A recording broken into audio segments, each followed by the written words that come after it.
My wife cheated with my cousin, bragged she'd take half my fortune, until she learned our marriage was annulled years ago. You're enjoying these stories and want to support the channel? Don't forget to hit that subscribe button. It really helps our channel. Now, let's start the video. The original poster starts by saying, "Hey, everyone. Ever had someone you gave everything to turn around and stab you in the back? Well, I've got a story for you. Let me take you back to where it all began." My name is Gabriel, and I'm 54 now, but this story starts nearly 5 years ago. I was 49, successful, confident, and, if I'm being honest, a little restless. My life was stable, the kind of stability most people crave but rarely achieve. I had wealth, respect, and the freedom to do as I pleased. I have 2 kids, Sophie and Ethan, from my wife, who passed away suddenly in my late 30s. I dedicated my life to my kids, but after they grew up and built their lives, I didn't have someone to share my life with after my wife passed away, and that absence felt sharper as the years went on. I wasn't entirely alone, though. My cousin, Marco, 39, male, had always been there for me, almost like the brother I never had. We grew up together, inseparable as kids, and over the years he became a trusted part of my inner circle. Marco wasn't just family. He was someone I could lean on, someone I thought I could always trust. Although he was a master of charm, he was a disaster in execution, jumping from one failed venture to the next. A boutique that folded, an app that vanished. We always laughed about it. Then I met Christina. It was at a charity gala in the heart of Manhattan, one of those events where everyone was there to rub elbows and prove they belonged. I wasn't expecting anything beyond another night of polite conversation and calculated networking, but then she walked in. Christina was radiant. At just 24, she had this effortless charm that drew everyone's attention. Her laughter filled the room like music, and her smile could stop time. She wasn't just beautiful, she was magnetic. I couldn't take my eyes off her. When I finally mustered the courage to approach her, I felt like a teenager again, nervous and unsure of myself. "Gabriel," I said, extending my hand, trying to hide the fact that my heart was pounding. "Christina," she replied, her voice light, her handshake firm. There was something in her eyes, a spark that made me feel like I was the only man in the room. We spent the rest of the evening talking. It didn't matter that she was younger than me, or that we came from completely different worlds. In those few hours, it felt like we'd known each other forever. She told me about her dreams, her love for travel, and her hunger to experience everything life had to offer. I was captivated. Over the next few months, our relationship blossomed. Christina had this ability to make the mundane extraordinary. A simple dinner felt like an adventure. A quiet evening at home felt like a scene out of a romance novel. She made me laugh. She challenged me, and for the first time in years, I felt alive. I introduced her to my world, and she embraced it eagerly. Christina loved the finer things, luxury cars, private jets, and 5-star hotels. But it didn't feel superficial at the time. She made me believe she loved me, not just the life I could provide. Looking back, I wonder if that was the first lie I told myself. Over the months, she also met everyone important to me, including Marco.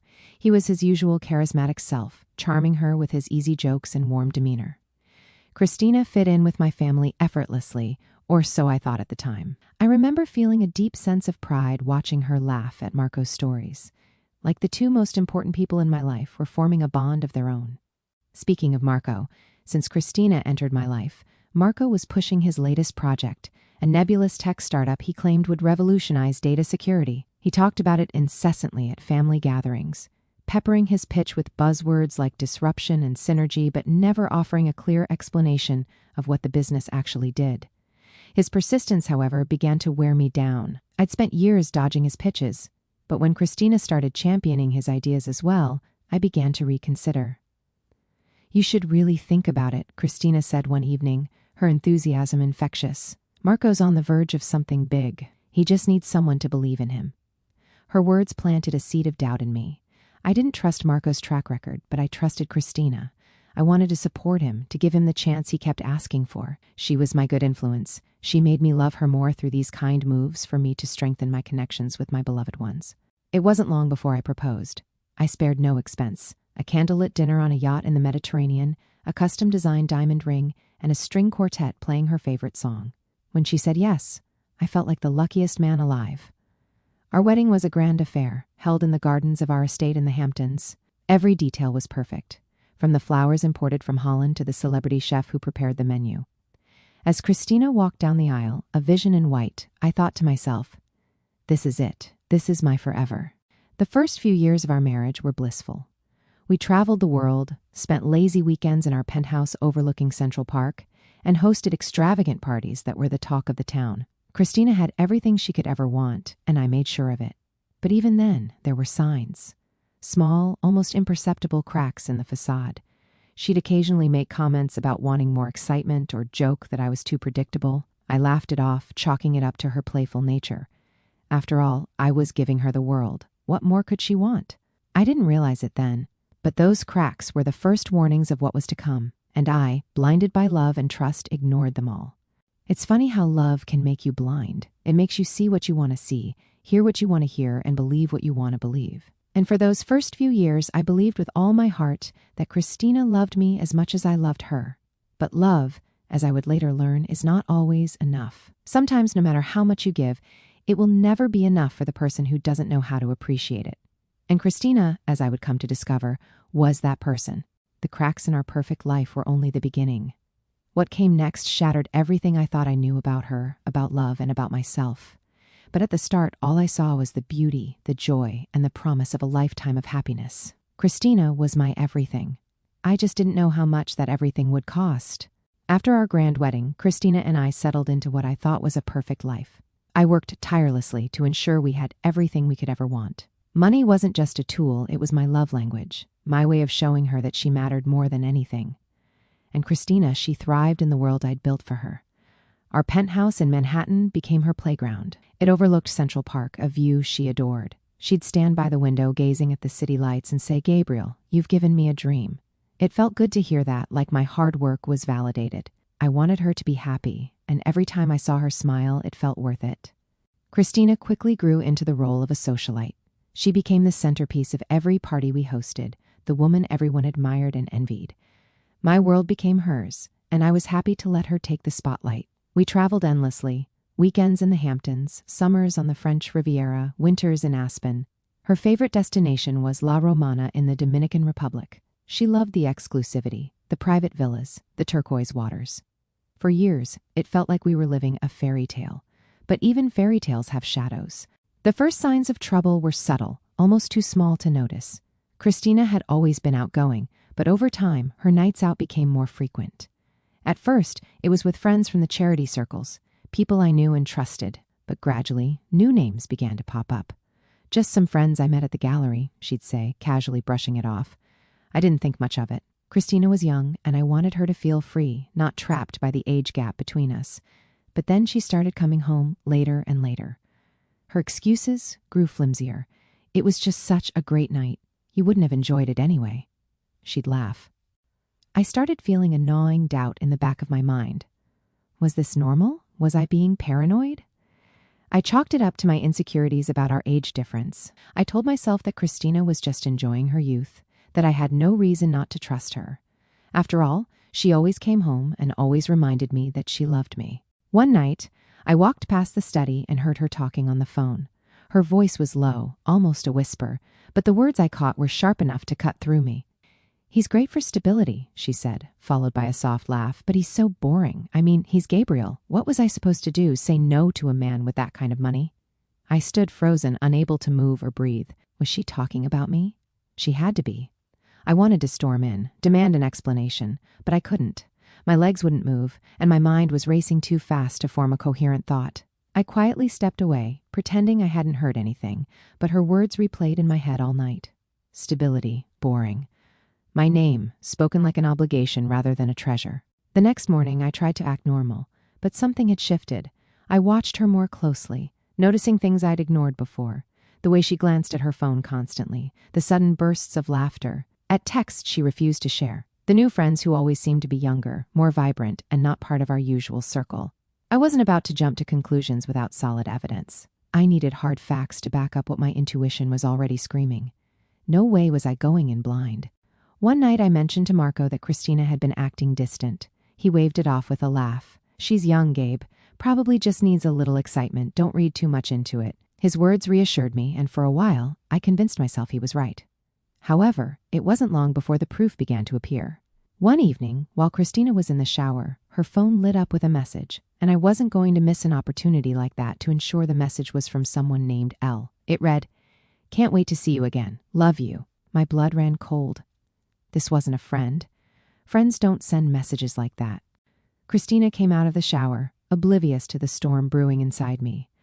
I didn't say anything, not yet. I needed to understand what I was dealing with. I started piecing things together. The late nights, the cryptic phone calls, the way she'd been pulling away from me emotionally. It all pointed to one thing: Christina wasn't being faithful. Another straw came during a family dinner at my cousin Marco's house. Christina had always been friendly with my family, but that night, her laughter with Marco felt different. Too familiar, too intimate. I noticed the lingering glances, the inside jokes I wasn't a part of. There was a moment when all of us came inside the house. They stayed for a while outside, saying that they're coming. Once I noticed her absence, I went to check on her. There she was, standing too close to Marco, smiling with shyness, and he was getting closer. I immediately called on her with a steady and firm voice. I almost ruined the whole night, but I was too wise to act childish. I had my own other ways, obviously. It didn't take long for me to notice that there was something between them. Any awake man would notice. The betrayal wasn't just with strangers, it was with someone I trusted, someone who shared my blood, my cousin. The realization left me breathless and furious. This wasn't just about infidelity, it was about betrayal on a level I hadn't imagined. But still, I said nothing. I needed time to process, to figure out my next move. This situation required precision. I had spent years building a life of stability and control, and now everything felt like it was spiraling out of my hands. The cracks in our life of luxury had widened into fissures, and I knew it was only a matter of time before everything came crashing down. But if Christina thought she could get away with this, she underestimated me. After that dinner at Marco's, the pieces of Christina's betrayal began to form a picture I could no longer ignore. The woman I had given everything to, the love of my life, my partner, had been lying to me. And the lies weren't just small ones. They were deep, calculated, and cruel. For days, I lived in a haze, alternating between heartbreak and rage. My mind replayed every suspicious moment, every strange look she exchanged with Marco, and every late night she couldn't explain. I didn't confront her immediately. I wanted more evidence. Maybe it wasn't Marco. Christina's phone became a goldmine of damning proof. Late one night, while she was asleep, I finally worked up the courage to unlock it. My hands trembled as I scrolled through her messages, but what I found made my stomach churn. There were texts from Marco, L. I knew it was him. She mentioned his name in one of their conversations. Explicit, vulgar messages that left no room for doubt. They joked about their stolen moments, their plans to meet up while I was working late. It felt like a dagger to the chest. I'd given her the world, and this was her gratitude? And with Marco, of all people, my cousin, someone I'd grown up with, trusted, treated like a brother. But it wasn't just Marco. There were others. Flirtatious exchanges with strangers whose names I didn't recognize, messages confirming rendezvous at upscale hotels I'd never been to. Christina's hunger for excitement extended far beyond what I could have imagined.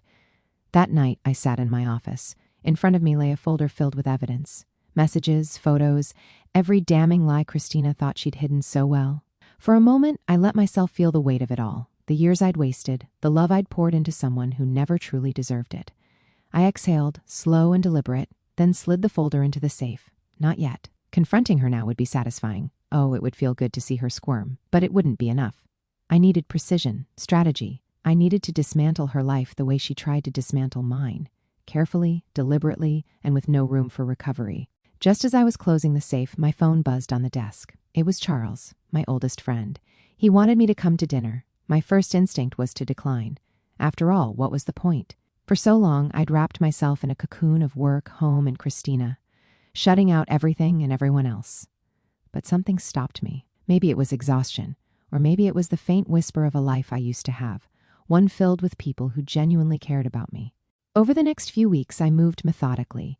I met with my lawyer, transferring assets out of our shared accounts and ensuring Christina's access to my world was slowly but steadily cut off. She hadn't noticed yet, too preoccupied with her endless girls' nights and frivolous shopping sprees.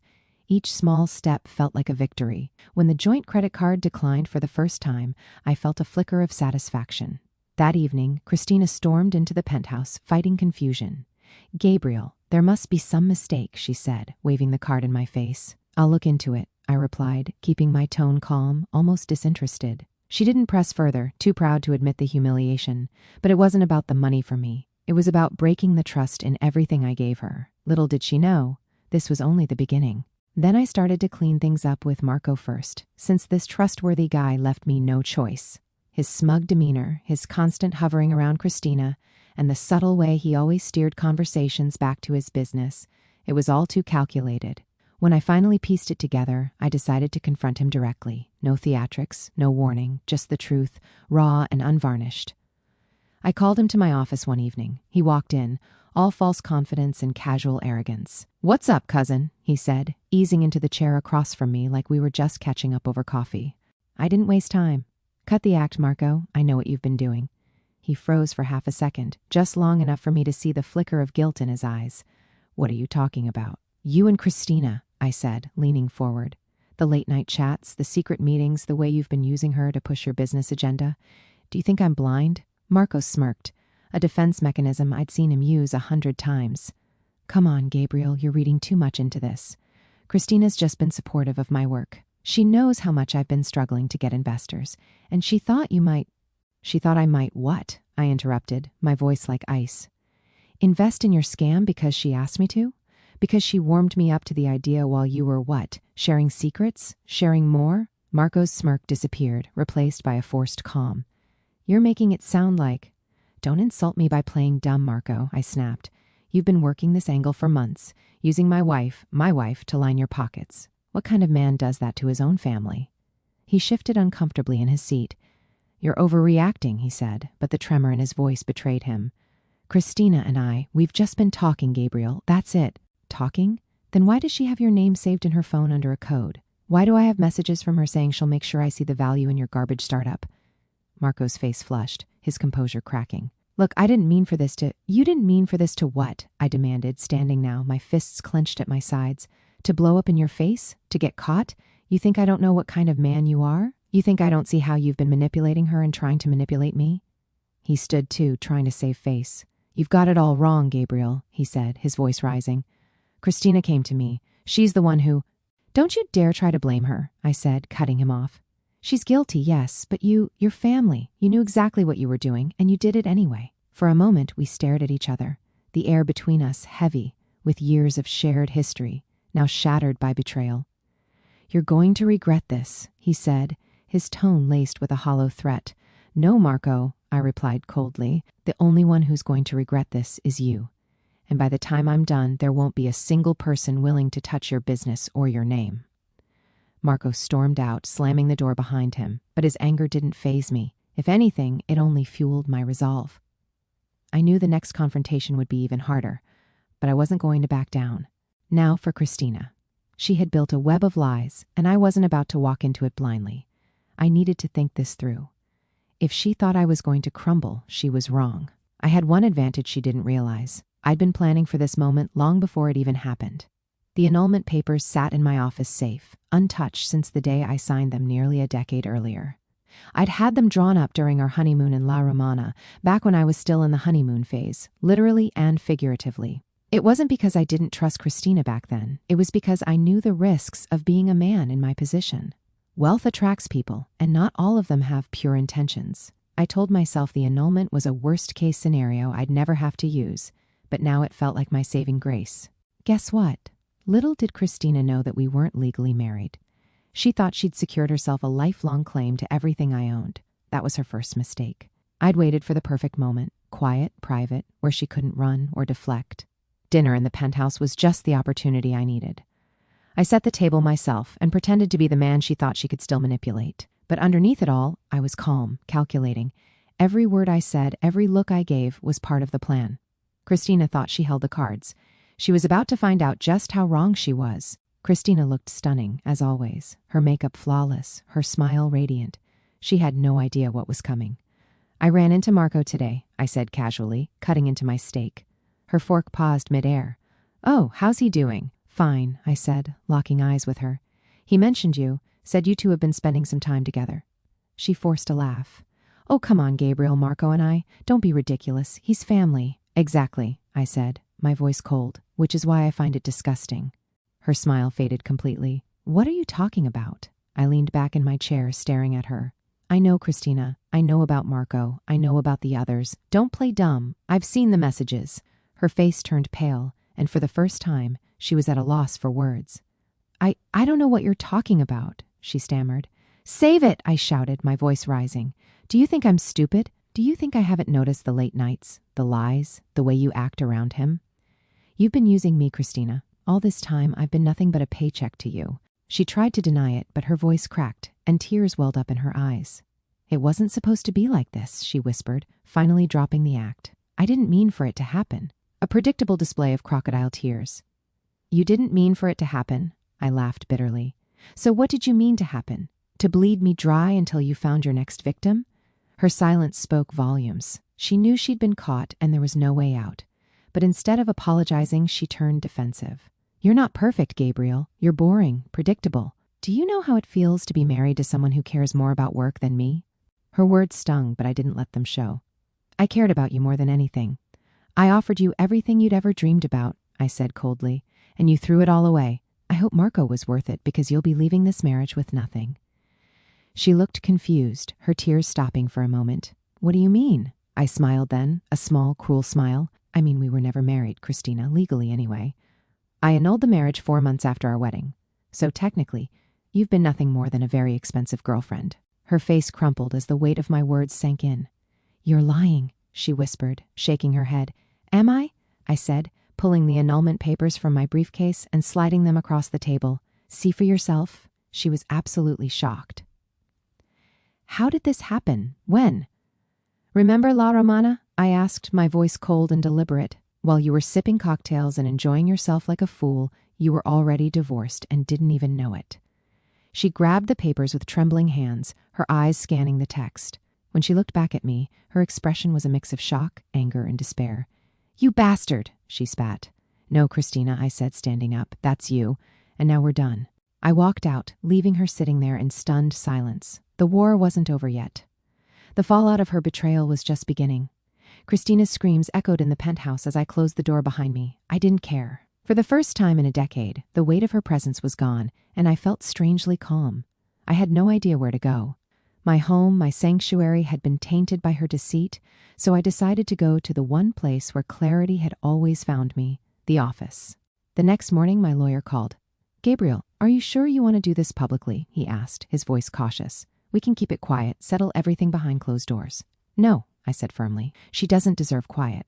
I want her to feel the consequences. And consequences she felt. The annulment papers were just the beginning.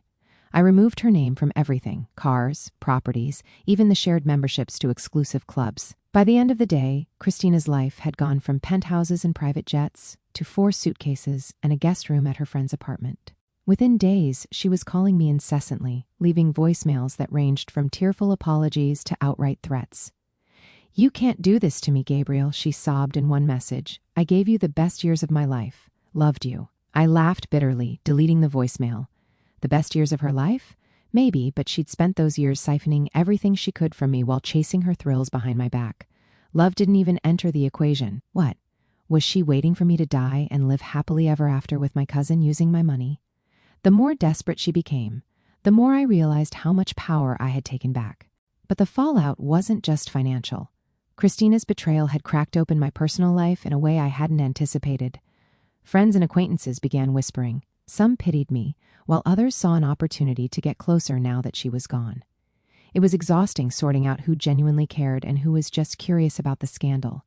I thought, to get through this, I had to make things clear to everyone. So, the first step in moving forward was confronting the ties I had yet to sever. Despite the annulment, there were still lingering threads, shared acquaintances, unresolved financial entanglements, and the looming question of Marco. Christina might have been legally powerless, but socially, she was still trying to manipulate the narrative. I decided it was time to put an end to that. I started by calling a family meeting, including my kids, something I rarely did. My family had always been complicated, tight-knit but riddled with its own politics. Marco, however, had crossed a line that couldn't be ignored. When everyone gathered at my home in the Hamptons, the tension was palpable. Marco arrived late, his usual bravado noticeably absent. He avoided my gaze as I stood at the head of the room, addressing the family. I've called you all here because there's been a betrayal, I began, my voice steady. one that involves not just my personal life, but the integrity of this family. The room fell silent. I laid out the facts: Christina's infidelity, Marco's involvement, the evidence I'd uncovered. Gasps rippled through the group as I showed screenshots of the messages, cold, hard proof of their deception. Marco tried to interject, but I silenced him with a glare. "You've not only betrayed me," I said, my voice firm, "but you've brought shame to this family. Effective immediately, you are no longer welcome in my life, my home, or my business. Consider this your formal exile." The room was stunned. Marco stammered, trying to defend himself, but the damage was done. One by one, family members turned their backs on him, disgusted by his actions. By the time the meeting ended, Marco was effectively cut off from the family, just as I had planned.